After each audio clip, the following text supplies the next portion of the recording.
What's going on, everybody? I am the Kilted Cajun. Welcome back to my channel, and in this video I would like to do a little review of Hellraiser, Hulu's 2022 version of Hellraiser. um, I'll probably get into a few spoilers here and there, so if you're not interested in spoilers, I'll announce it. But all in all, the movie was it was disappointing. It was kind of a letdown. And I base this off of I've watched the. It's been a while since I've watched Hellraiser, but I don't know. I watched the first one or two of them, and I just remember Pinhead and the Cenobites being absolutely terrifying. So, as far as this movie goes, like as far as a horror movie, it was nothing really, in my opinion, nothing. There was no tense scenes, horror scenes. Maybe I'm just a little too desensitized. The look and feel, about 50-50. My main gripe is the costumes, the Cenobites costumes. I liked the original leather-bound Pinhead, the leather-bound Cenobites. These were just, it was all flesh, it was all skin, it was, I don't know. It To me personally, it left a little bit to be desired. Um, the costumes, they looked good. They looked fantastic. They just, to me, it just didn't seem like they fit in the Hellraiser world. Maybe I'm missing something. Who knows? As far as the story goes, generic, I guess, generic horror story. There's nothing to write home about for me personally. Um, I'll get into spoilers now. Three, two, one. Ready? So the story is guy wants power, so he summons the Cenobites. He summons the Cenobites to help him get that power, and of course, it backfires on him. He wants pleasure, he wants sensation, so he picks sensation. Unfortunately, the Cenobites, they have their own little, I guess, what you would call a monkey's paw type of wish, where they will um, interpret what you want in their own little special way. So the guy, he gets all the sensations he wants. They're just all nothing but pain. But the main protagonist of our story is a woman by the name of Riley. She's a recovering drug addict living with her brother and a roommate and everything. And a bunch of stuff goes down. Well, Riley's current boyfriend tricks her into finding the cube and starting it, starting the whole process of activating the cube to summon the Cenobites.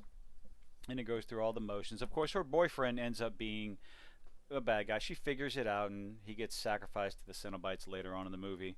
But that's pretty much it. By accident, she summons them, and her brother ends up getting taken first. After a while, it goes through, what was it, 5 or 6? Let's see. Her brother, let's see, 1, 2, 3, 4, 5. So 4 or 5. We'll go with 5. And you have to sacrifice 4 or 5 people to the Cenobites in order to gain that power and summon an audience with the god. Um, and that's really it. In the end, one part I wasn't that didn't make sense to me is one of the sacrifices was one of the Cenobites, and that was an acceptable sacrifice. And I don't know if that happened in other movies, in any of the other sequels, but it just I thought the Cenobites wanted human sacrifices and not just a regular sacrifice, because I can't imagine them accepting their own. But okay, that's what they decided to do in the story. Um, like I said, like the who's the actress that plays Pinhead?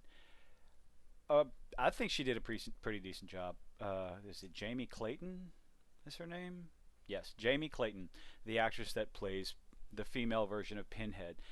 Uh, Decent enough job. They did some voice modulation for her so that she didn't. It was that guttural, deep sound, that demonic sound as she was speaking.